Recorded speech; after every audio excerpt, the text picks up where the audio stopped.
He didn't go to war. They called him a coward. Then the river rose and he showed up with a dog with a boat and no words, just rescues. They didn't spit on him, not exactly. But in Coldwater County, Arkansas, a man could be gutted clean without so much as a raised voice. And the day Richard Harrison refused to board the bus, the town didn't whisper. It howled. It was mid-March, but the heat had already arrived early. The American flag outside the Coldwater post office barely moved, drooping in the still, sticky air. Families had gathered by the bus depot in their Sunday best. Though it wasn't Sunday, and it wasn't church, it was deployment day. Boys in pressed uniforms, girls in floral dresses too short for grief, and mothers holding handkerchiefs like talismans. Richard stood on the sidewalk. He was 23, strong-jawed, wide-shouldered, the kind of man who looked like he belonged, in a uniform, the kind who should have been first on the bus. But his boots were dusty, not shined. His duffel bag stayed on the ground, and his eyes were already somewhere else. The bus hissed. One by one, the boys of Coldwater climbed aboard, some grinning, others pale, all proud, except him. The silence around him grew tight as a drum until Roy Delaney, red-faced, beer-bellied Roy, spoke loud enough for the world to hear. Guess cowards don't fight. Someone laughed, then another.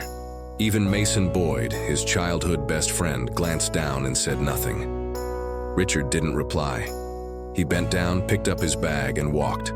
Not fast, not ashamed, just steady, away from the bus, away from the stairs, toward the dirt road that led past town through cotton fields, to the house where his father lay dying. He didn't look back. He never did. They called him a coward, but no one ever asked why he stayed.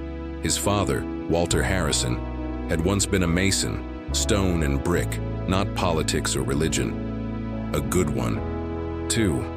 Built half the chimneys in town, and every one of them with lungs full of dust. By the time the draft came knocking, Walter was coughing blood into his bedsheets and couldn't stand longer than 10 minutes without collapsing. Richard was his only child. No siblings, no cousins nearby. His mother had died when he was 12, leaving just the two of them in a weather-beaten house tucked into a bend of Flat Creek. It was Richard who drove Walter to the clinic. Richard who changed the linens. Richard who cooked soup in a kitchen with a cracked window and a refrigerator that moaned like a ghost. So when the letter arrived, he filed for a deferment, medical caregiver status. It was approved. Legally, he was within his rights. But Coldwater had never been fond of nuance. The town said he should have hired a nurse, that he could have put Walter in a home, that his place was in the desert with a gun, not beside a deathbed. But they didn't see what he saw. They didn't hold the plastic basin while his father vomited blood. They didn't lift a man who once split railroad ties into a bath he could no longer climb into. They didn't wipe the tears Walter swore weren't his. They didn't hear the whispered apologies, the gasping, guilt-wrung prayers. They weren't there when Ranger came either. Ranger arrived 6 months before the diagnosis, a mutt with the body of a shepherd and the coloring of a red fox. One ear torn, eyes a golden brown that saw too much. Richard found him tangled in a fence post behind the barn, ribs showing through patchy fur, a snarl dried into the skin. He didn't bark, he didn't growl. He just looked up, quiet, while Richard cut the wire loose. The dog followed him home and never left. Ranger slept beside Walter's bed from the day the cough started. He learned the rhythms of illness better than any nurse. When the fever rose, he would pace. When it broke, he would rest his head on Walter's knee like a medal pinned to a uniform. He became Richard's shadow. 2 miles past Coldwater's main street sat the Harrison house. White clapboard siding, tin roof, a porch that tilted forward like it had grown tired of waiting. Inside, 2 bedrooms, 1 stove, and the quiet kind of love that didn't need decorating. They kept to themselves. Richard tended the garden, chopped wood, and wrote letters that never got mailed. Sometimes he went to town once a month, always on foot, always with Ranger beside him. People stepped aside, some turned their backs. One time, someone spit on the ground near his boots. He didn't flinch, didn't speak. He bought flour, canned peaches, and antibiotics, and went home. Walter died on a Thursday. The rain hadn't come yet, but the sky had turned the color of a bruise. Richard sat by his father's side, holding one hand. Ranger pressed against his legs. "I know what they say," Walter rasped. "But you stayed. That matters more." Richard nodded. That was the last thing his father said. He buried him the next morning beneath the oak behind the barn. The same tree where Walter used to swing an axe and whistle badly. No preacher, no neighbors, just a shovel, a pine box, and a cross made from fence slats. Ranger didn't leave the grave for hours. Life didn't stop. It just quieted. Richard continued to tend the house. Kept the porch swept, mended the gate. He lived the kind of life that didn't ask for recognition. The town continued without him. There was a new mayor, a high school expansion, a Dollar General. Sometimes someone mentioned his name. That Harrison. Boy, still up on the ridge? Still breathing, I guess. The weather changed, not suddenly, but surely. First, the creek rose after an early thaw. Then, 3 storms came in a row. The kind with sideways rain and wind that made trees speak in groans. People grumbled. Sandbags appeared on storefronts. Local officials waved off concerns. Coldwater's been through worse. They were wrong. Coldwater had always been a proud little town. Tucked between 2 winding creeks and a low forested ridge, it sat like an old rocking chair, worn in places, creaky with memory, but sturdy. The kind of place where people hung flags on porches, where the football field doubled as a community picnic ground, and where the hardware store had one bell that everyone recognized. You didn't need a GPS in Coldwater. You just needed to be born there. After Richard Harrison turned his back on the war, at least that's how they told it, the town didn't erupt. Calcified. Coldwater didn't do riots or angry mobs. It did distance. Polite, suffocating distance. For the first year after the draft, his name was a warning whispered to boys at barbershops and mothers folding hymnals. Don't be like him. Then he just stopped being mentioned at all. People talked around him, avoided eye contact, walked past him like he was fog, but he stayed for years. He walked into town with Ranger once a month, never more, always on foot. Boots dusted, jaw unshaven. Eyes steady. He'd buy flour, salt, kerosene, antibiotics when he could afford them. He never bought meat. Folks figured he hunted. No one ever asked. Even after his father died, he stayed. Some assumed he'd finally leave once the old man was in the ground. But he didn't. He kept the garden, patched the roof, reinforced the fencing. A neighbor once said he saw Richard dragging stones down from the creek bed, stacking them like a wall around nothing. Maybe it was nothing. Maybe it was preparation. Ranger grew older too. Once lean and quick, he now walked with a slower gait. But the fire behind his eyes never dimmed. His hearing was still sharp, his loyalty sharper. They were seen as a pair, if seen at all. Still up there? Someone would ask over coffee at Maynard's Diner. Still up there, another would say, looking out the window, as if expecting to see him come down like fog from the hills. But Richard stayed where he was, high ground, thick woods, a weather-beaten home that didn't need permission to exist. The weather started to shift before anyone noticed. It began with heat, a wet kind of heat that made clothes cling and soil spongy. Then came the winds. Long, low moans through the trees that made the screens rattle and sent the dogs barking at 2 a.m. Rain followed. Not the usual spring showers, but long, sustained downpours that made every roof groan. The creeks, always. Steady rose, the town commissioner said not to worry.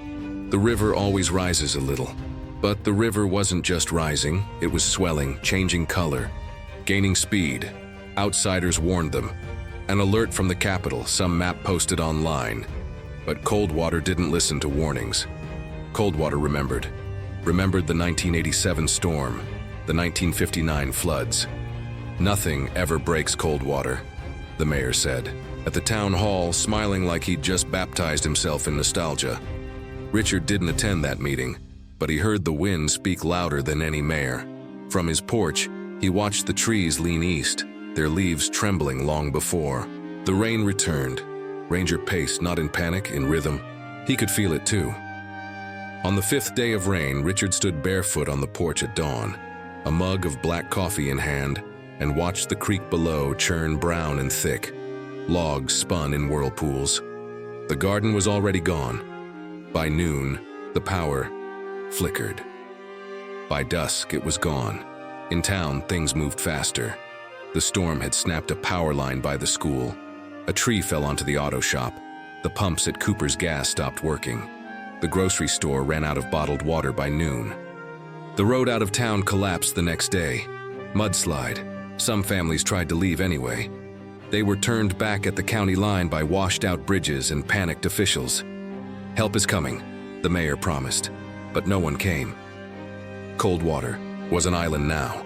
Phones died. Radios played static. Generators coughed their last breaths. People lit candles and flashlights, using the batteries they'd mocked preppers for buying in bulk. Houses filled with water in the lowlands. Families climbed into attics. Basements were lost. Entire streets became rivers. Dogs howled, babies cried, sirens screamed and then fell silent, powerless. From the ridge, Richard saw it all. The church steeple, once tall and proud, was now half submerged in a ring of black water. The playground, where he once kissed a girl beneath the bleachers, was gone. Just a swirl of broken wood and floating metal. People moved like shadows in the rain, dragging furniture, carrying children on shoulders. A boy screamed for his mother, thigh-deep in water, stumbling across what used to be Main Street. Ranger stood beside Richard, tail stiff, nose up, ears turned forward. Not barking, just listening. Richard didn't move quickly. He went inside, opened the shed behind the house, pulling free a tarp-covered shape. An old aluminum boat, dented but whole. He hauled it across the wet grass, flipped it, drained the rainwater from the hull.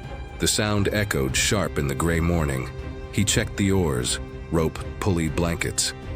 The engine, small, rusted, still sparked when pulled. He didn't smile. He didn't speak. He just moved. Inside the house, he rolled up an old military wool blanket, filled 2 canteens, packed bandages, flashlight, dry socks, a pack of jerky. Ranger watched. No command needed. They both knew. That night, the rain didn't stop. It came down in sheets so dense they looked like smoke from a distance.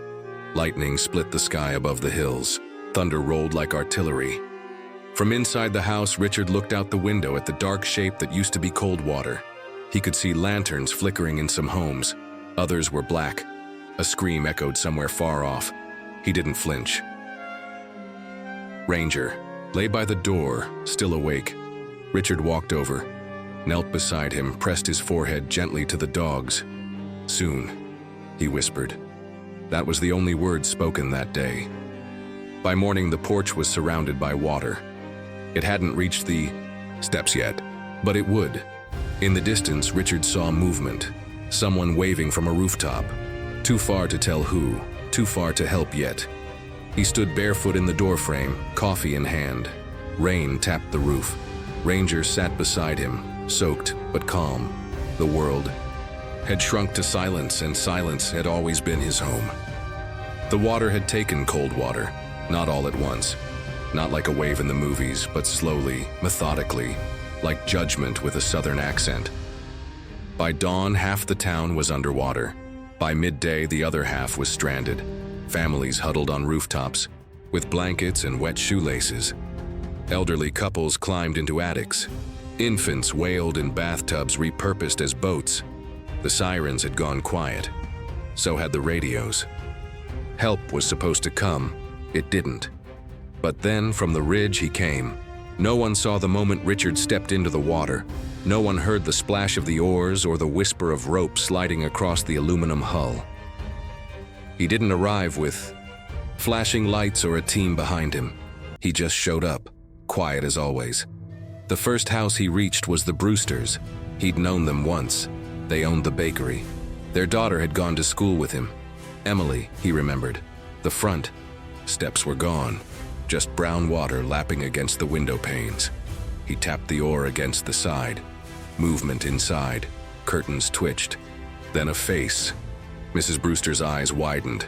He gave a small nod. No words, just reached a hand out. The window opened, and without asking how or why, she let him in. That day, he rescued 12 people. Some were neighbors, some were strangers. All were silent. He didn't wait for thank yous. He didn't ask names. He simply tied ropes, lifted bodies, ferried them to higher ground. A flat stretch of dry field behind the school. It was the only place the water hadn't reached yet. He left them there with blankets and jugs of water, then turned back. By the third trip, the rumors began. "It's him," someone whispered, shivering beneath a tarp. "Who?" "Richard Harrison." "That Richard?" The name carried the weight of something half-remembered. Like a sin the town had convinced itself was righteous. They watched him row back into the flood. Ranger perched at the bow like a captain. No one said his name again that night. The next day, the storm slowed, but the water held its ground. Richard launched again at dawn. This time, he brought rope ladders, a hacksaw, a tarp to cover the wounded. Ranger moved with precision, sniffing out trapped doors, alerting with a single low bark when he caught the scent of movement behind walls. They found a boy in a linen closet, an elderly woman on top of a piano bench, 2 teens clinging to rafters with bleeding hands. He said nothing. They didn't ask. They just climbed aboard. In one home, he found Pastor Eli, face pale, coughing hard, soaked to the chest. He was holding a girl no older than 4 in his arms, trying to keep her above the waterline. Richard reached them just as the piano floated past the hallway. The pastor looked up, mouth open, but before a word could form, Richard had pulled the child into his arms and motioned for Eli to follow. They left through a shattered window. Ranger swam alongside them, one eye always on the girl. When they reached the boat, the pastor finally asked, "Why are you doing this?" Richard didn't answer. He didn't even look back. He just handed the girl a dry towel and turned the boat around. Later that afternoon, a second boat appeared on the water. It wasn't motorized, just a wooden rowboat someone had patched with duct tape. Inside, a man held a lantern and paddled with a garden rake. Richard watched him drift sideways, spinning with the current. He rowed up beside him, tied a line, and wordlessly pulled the man to safer waters. The man's name was Micah Carter, one of the men who had laughed when Roy called him a coward 10 years ago. He tried to speak. But Richard was already turning the boat around. That night, Ranger wouldn't lie down. He kept sniffing the air, walking to the edge of the barn where they were storing supplies. Richard checked the fuel, refilled the canteen, rewrapped the ropes. Then he heard it, faint, from far away. A voice, not yelling, but rhythmic. A baby's cry. By the time they reached the center of town, the sun was low and red, casting golden shadows across rooftops. The general store was submerged to the window line. The school bell tower swayed in. The wind and the American flag hung limp and wet. Richard stood in the boat scanning. There, second-story window. The sheriff's office. Something small, moving. He rowed closer. A crib, a child inside. Alone. Screaming. He climbed inside the building through a splintered doorway, water up to his ribs. Ranger stayed by the boat, whining softly. On the floor, he found the mother. Cold, still. No blood, just gone. He didn't pause. He took the baby, wrapped her in a wool coat, and left. The next morning, crowd waited at the field when he returned. They didn't speak, just parted, letting him walk through with the child in his arms. No clapping, no words, just silence. Then came the hardest house, Roy Delaney's, 2-story, brick, built by the same hands that had laid Richard's father's first foundation. He found Roy on the upstairs landing, leg twisted, pinned under a fallen beam. He was conscious, bleeding, face pale. "Richard," he rasped. Richard didn't respond, just assessed the wound. He wrapped the leg, lifted him, grunting, and carried him down the flooded stairs, step by submerged step. Roy cried out once, not from pain, but from something else. He was too proud to say it. Richard was too proud to ask. They reached the boat. Ranger steadied it with his body. Roy, shivering now, looked back at the house. "My wife's gone," he said softly. Richard placed a hand on his shoulder, then turned the boat toward dry ground. He didn't go home that night. He sat under the school awning beside Ranger, eating jerky and watching the town breathe again. Some houses had lanterns. In the windows, others didn't. Some still waited. He knew that he'd go back tomorrow. He didn't notice the eyes watching him. Didn't see the child whisper to his mother. Didn't hear the prayer the pastor spoke over the campfire. He just looked. The Ranger. The dog leaned against his leg, breathing slow. They were not done, but they were close. The rain stopped on a Thursday, not with drama, just stopped. Like a conversation that had said all it needed to say. The skies cleared by afternoon, revealing a town half drowned, half standing, and fully changed. Cold water didn't cheer. It exhaled. The waters receded slowly. Roads re-emerged like memories, broken in places, softened at the edges. Trees leaned like tired shoulders. The school roof still held. So did the flagpole. So did the steeple, barely. But something else had shifted. Something deeper. People started talking, not loud, not fast, but they talked. It started with a child, the boy from the attic, the one who'd held onto a rafter with blistered palms. His mother told a nurse, who told the mayor's assistant, who told the sheriff. Richard Harrison pulled him out with his bare hands. The girl found on the piano bench said, "He didn't talk much, just carried me," Pastor Eli confirmed. So did old Mrs. Brewster and Micah Carter, and eventually, even Roy Delaney. "He saved me," Roy said, voice thick with something no one had ever heard in him before. "He carried me like I weighed nothing." The mayor asked where Richard had gone. No one knew. For a few days, people left gifts at the edge of his property. A loaf of cornbread, a jar of peach preserves. Someone left dry socks in a tin box. No one dared knock. He never came out, but they saw signs. The tarp covering the boat had been replaced. The path to the barn was swept. Once, a child swore he saw rangers standing at the fence watching the town below. They started calling him the man who showed up. A week after the flood, the town held a gathering. Not in the church. The pews were still damp. But outside, near the field where people had been brought during the worst of it. Someone set up folding chairs. Someone else brought coffee and biscuits.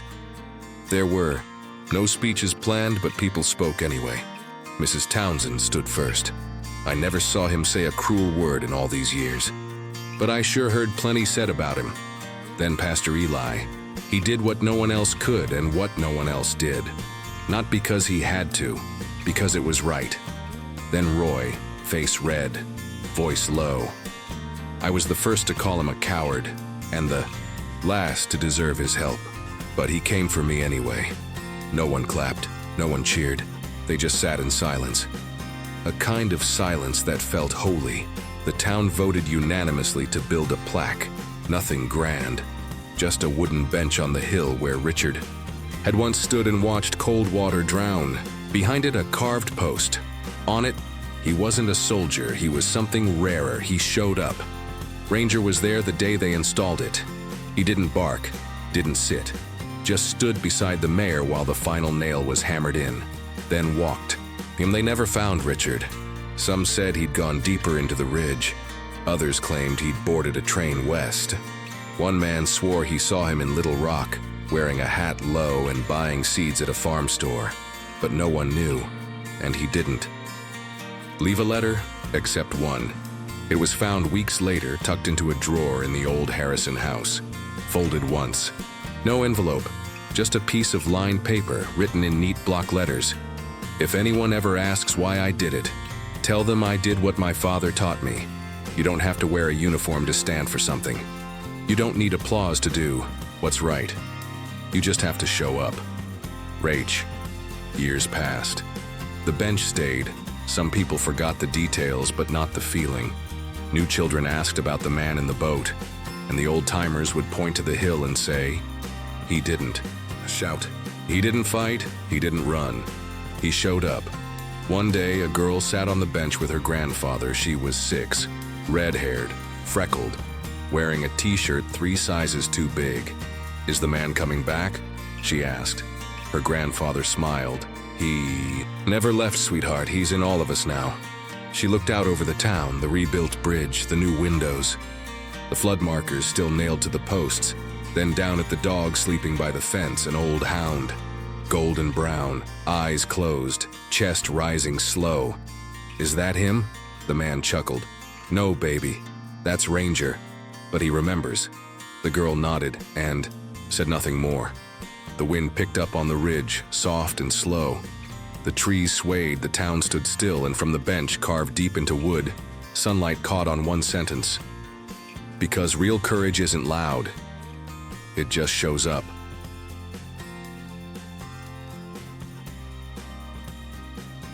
Thanks for spending time with us today. If this story meant something to you, pass it on. This is Still Standing Souls. Real stories, quiet strength, lasting hope.